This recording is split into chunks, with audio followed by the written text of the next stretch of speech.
okay? I'm fine. Thank you. No problem. The film begins at John F. Kennedy International Airport in New York, where the main character, a police officer from Hong Kong named Kyung, played by Jackie Chan, arrives. At the airport exit, he is met by his uncle named Bill. They get into a car and talk on the way. Bill thanks his nephew for agreeing to stay for a week. The ride ends in the Bronx, a criminal area of New York City. Wow, looks like a really tough area. That's where Bill owns a store. The uncle takes his nephew to his large apartment. He shows family photos, including one of Kung's father. Then Kung's attention is drawn to a wooden martial arts training dummy called a Wing Chun mannequin. Bill hasn't trained on it for a long time and says the thing belonged to his brother. Kyung performs a quick series of strikes on the dummy, and Uncle's neighbor Danny Chen appears in the room. The boy is in a wheelchair and is impressed by Kung's skills. Bill brags that his nephew is a martial arts master and champion of Hong Kong. After that, the relatives walk Danny to the school bus. Before he leaves, the main character gives him his old handheld game console. Bill says the boy only has a sister, and even she abandoned him. The next scene takes us to Bill's store. It's under renovation and being prepared for sale. Kyung meets Bill's future wife. A potential buyer named Elaine arrives at the store with her lawyer, Chu. Bill immediately starts charming the buyer. He presents the store from its best sides. The trio enters a room with a one-way mirror and prepares to sign the papers. Through the glass, the sales area is visible. Not knowing the special properties of the transparent wall, Kyung begins flexing in front of the mirror. On the other side, Elaine watches him in confusion. At one point, she starts to smile, and then Kyung disappears from view. It ends with him squeezing a pimple in front of the same mirror. At the same time, Elaine tries to negotiate a better price, but can't hold back her laughter. Since Bill and Chu are sitting with their backs to the transparent wall, they don't see what's happening behind them and continue their business conversation. The stated price wipes the smile off Elaine's face, and she asks for a 20% discount. Bill promises to meet her halfway. In the end, they agree on a price, and Kyung enters the room and realizes that the wall offers a perfect view. Kyung looks a little confused. Elaine doesn't miss the opportunity to tease the embarrassed guy. In the end, she signs the papers, and Bill talks to someone named Steven and borrows a luxurious white car from him for the celebration. He invites the buyer and the lawyer to the wedding, which is set for the next day. Then we see a biker gang riding through the streets of the Bronx. They drive past Bill's windows and wake Kyung with their loud motorcycles. The guy gets up to close the window and notices a confrontation between two gang groups flaring up near his uncle's rented car. A couple of girls from different gangs race their bikes down the street, then jump onto cars and continue riding on top of them. Seeing this, the hero tries to wake up his uncle, but he sleeps too soundly, so Kyung decides to act on his own. He quickly runs down the fire escape, somehow blocks the path of one of the racers, and stops her from riding over his uncle's friend's expensive car. Because of Kyung's interference, the girl loses and wants revenge. But at that moment, police officers appear on the street. When everyone leaves, Kyung is left outside and can't get back into the building. Uncle, let me in, open the door! The next day, Bill's wedding takes place. Elaine is there. Kyung approaches the girl. A conversation starts between them. The hero congratulates the businesswoman on the purchase and offers his help. Elaine agrees, and Kyung promises to stay for a week. The morning of the next day starts early for the hero. He gets up and does his workout, while the news reports a robbery in Manhattan's Diamond District. Before leaving for their honeymoon, his uncle and new wife visit him. They leave Kyung the apartment for a week, documents for Elaine, and some money. At the supermarket, a normal workday begins, until a group of bikers shows up. Right before their arrival, Elaine signs the papers in that same room with the transparent wall. Through it, Kyung notices a biker named Angelo drinking from bottles and sticking gum on the mirror. He behaves disgustingly. When he comes to the checkout, he pays only for one chocolate bar. Elaine tries to make him pay for everything he stole. Instead, Angelo smashes a bottle on the floor. The noise brings his friend, who also starts acting aggressively. At this moment, Kyung steps in. He empties the thief's bag, revealing all the stolen items, and calms him down.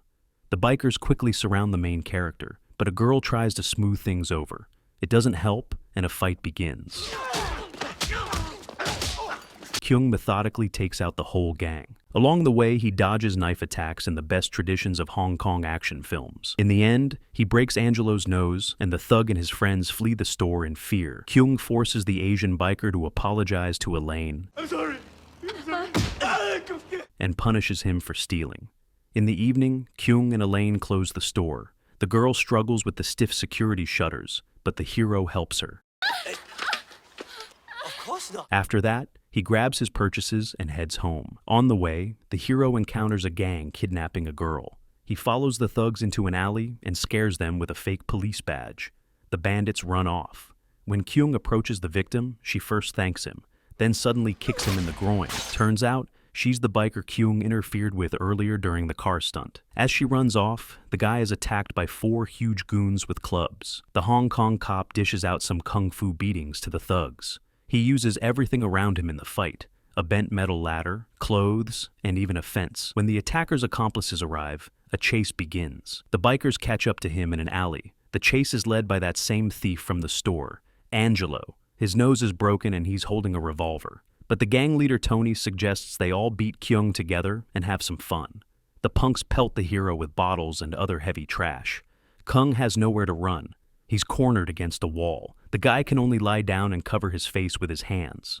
Angelo pulls out his revolver again and wants to shoot Kyung, but is stopped. He first hits one of the girls for calling him crazy. Then he gets punched in the broken nose by the biker girl who stood up for her friend. In the end, Angelo accidentally points the gun at the gang leader, and the boss takes it from him. The bikers gradually leave the alley, leaving Kyung beaten on the ground among the glass shards and garbage. The biker girl returns home. It turns out she's Danny's sister, the same neighbor in the wheelchair. The boy doesn't get along with his sister because she spends more time with the gang than caring for her little brother. Danny tells her that the console he's playing was a gift from neighbor Kyung. The biker girl doesn't understand who he's talking about, even though ironically, she just left him beaten in an alley. The boy complains about being locked in most of the time. Danny scolds his sister for not even buying him a new cushion for his chair. The biker girl promises to change and asks for his forgiveness. When she steps into the stairwell, the bloodied Kyung appears there. Danny hobbles out into the shared corridor on crutches and recognizes the hero. The sister drags Kyung inside and gives him first aid. In the morning, the policeman wakes up in his uncle's apartment. Danny is there too. Kyung says a whole gang beat him up. The boy explains that it was his sister who undressed and treated his wounds. Kyung eats the breakfast she prepared and wants to thank his rescuer, but she's already gone to class. The hero heads to Elaine's store. In the city, he is spotted by bikers and chased on their motorcycles. Kyung runs through a cafe, but the bandits don't let up. They knock over furniture, food, and even a popcorn stand. Eventually, the cop gets into an alley and climbs over a fence into a parking lot. The gang arrives too. Kyung runs through the parking deck floors. He skillfully hides behind a wall and takes down the first 2 pursuers from their bikes. At this point, 6 more chase after him, 3 of them on motorcycles. They corner the hero on an upper level. He's pressed against a railing. Finding no other way out, Kyung climbs onto the building's exterior and, like Spider-Man, scales up to the roof. He reaches the top in minutes. There, he hides in a van full of balloons and asks the driver not to give him away while the bikers are searching nearby. But the man doesn't listen. He leaves the cab and exposes Kyung. The bikers decide to push the hero off the roof, inside the van. At the last moment, Kyung escapes through the van's open top. The truck crashes loudly onto the asphalt, and the balloons scatter all around. Meanwhile, the bikers spot Kyung again. They chase him to the edge of the rooftop. Angelo proposes a deal. The cop has to kiss his soft spot, and then the thug promises to let him go. But the hero comes up with a different plan. He rips a long antenna off a nearby car and lashes the unruly hooligan with it. While the rest of the gang bursts out laughing, the hero throws his weapon of vengeance at them and runs full speed to jump across a massive gap to the neighboring building. Kyung lands hard. The police arrive at the scene, and Kyung escapes down a fire escape.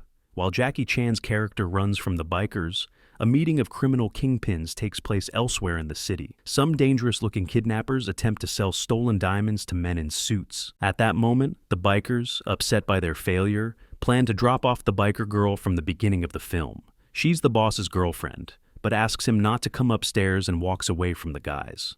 Angelo tells the boss it's time to get rid of the cunning woman, but gets a few insults in return. Meanwhile, Kyung is pushing neighbor Danny down the street. A car accident happens right in front of them. The car carrying the diamond dealers crashes into another vehicle and then into the storefront. The bikers, pleased by their luck, rob them. Angelo grabs the case. The diamond buyers arrive on the scene, climb out of limousines, and open fire. Kyung pushes Danny into the nearest building entrance. The suited men open the door of the seller's car and toss a grenade inside, where the unconscious gangsters lie.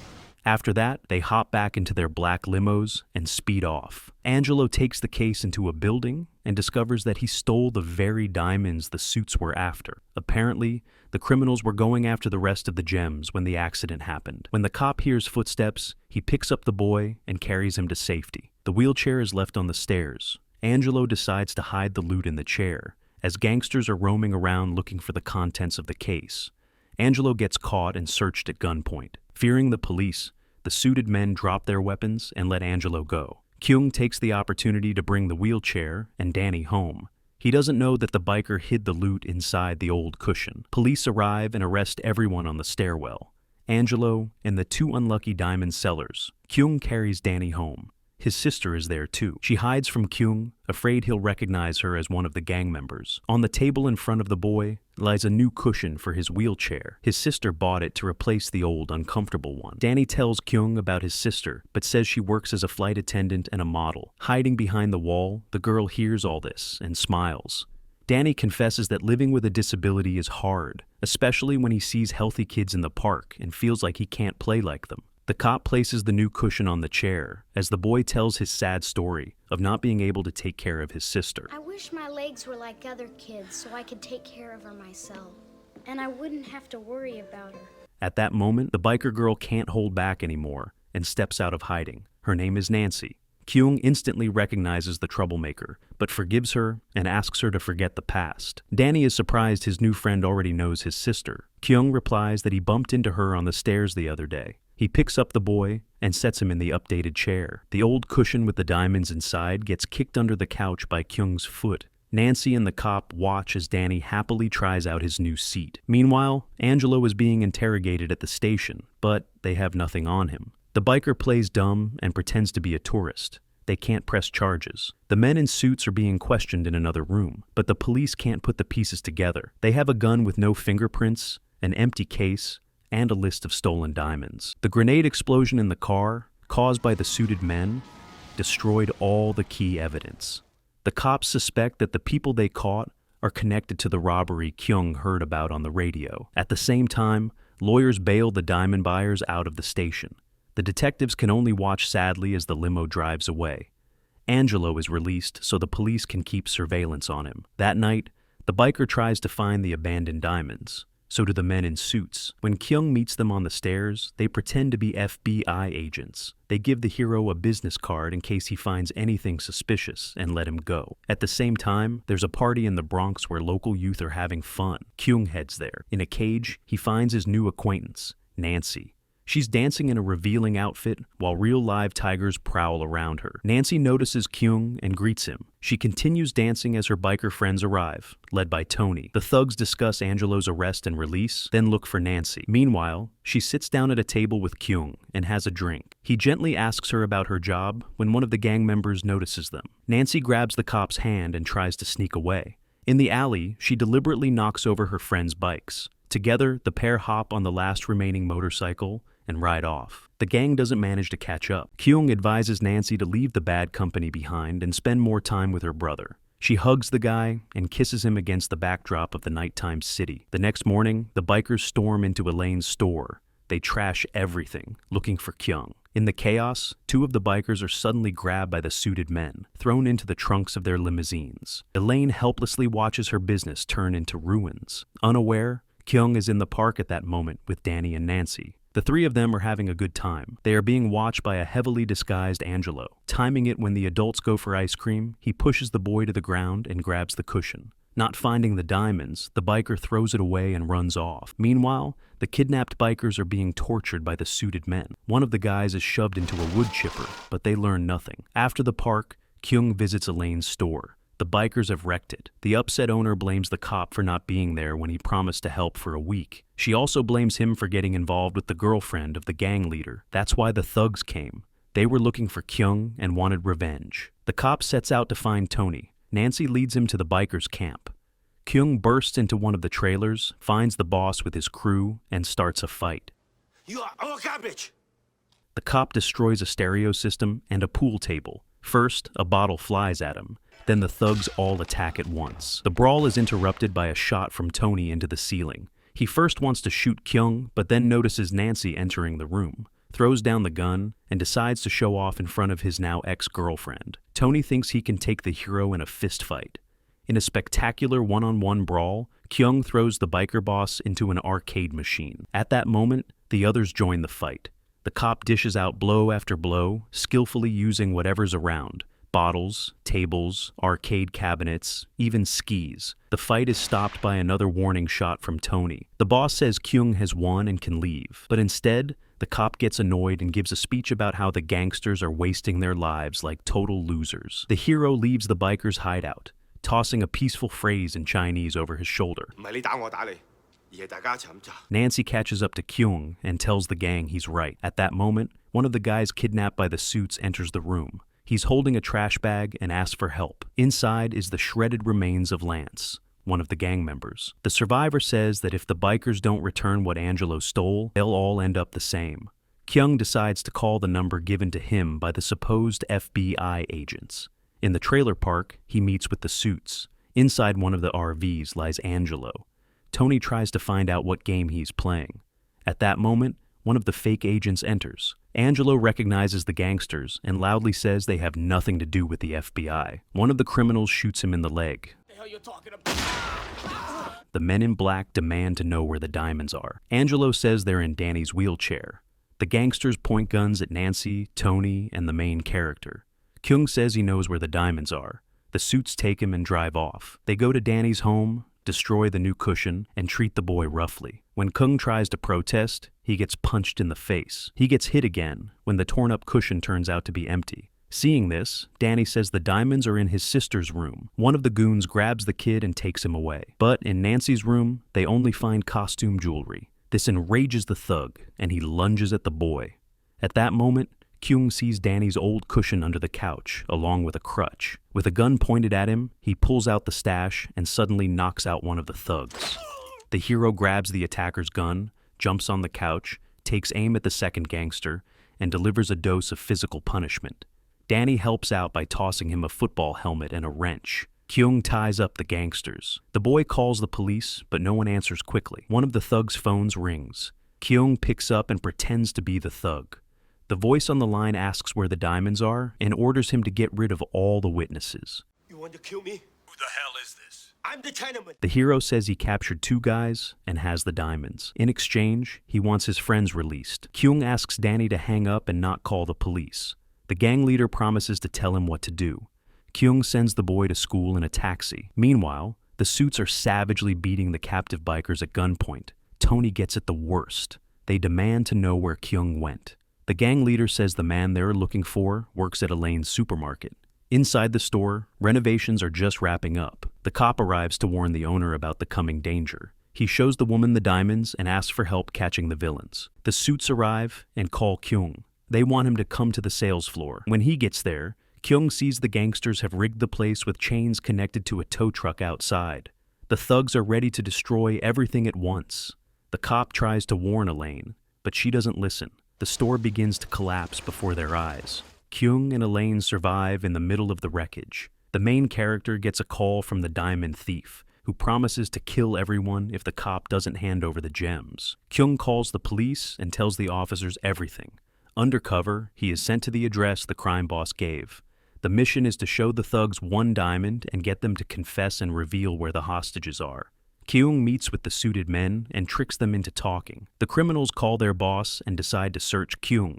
They find a microphone hidden in his hair. The boss gives the order to kill the hostages and Kyung. At the last second, the cop skillfully escapes the captors but gets stuck between 2 walls. Officers arrive at the scene and a shootout breaks out with the suited gangsters. Kyung is rescued, and he decides to find the hostages himself. While dodging bullets, the men in black hijack a hovercraft full of people. Kyung climbs a yacht mast to reach the bridge and jumps straight onto the hijacked craft.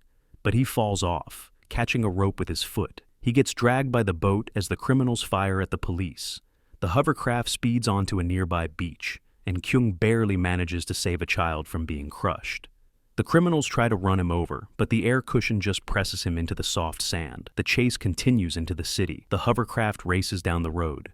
Kyung jumps into a sports car, grabs a sword from an antique shop, and heads to save his friends. Holding the sword out, he slashes the hovercraft's cushion and forces it to stop. Kyung jumps aboard, grabs a gun from one of the thugs, and scares off the gangsters. Police arrive, and one of the suited men reveals where the hostages are.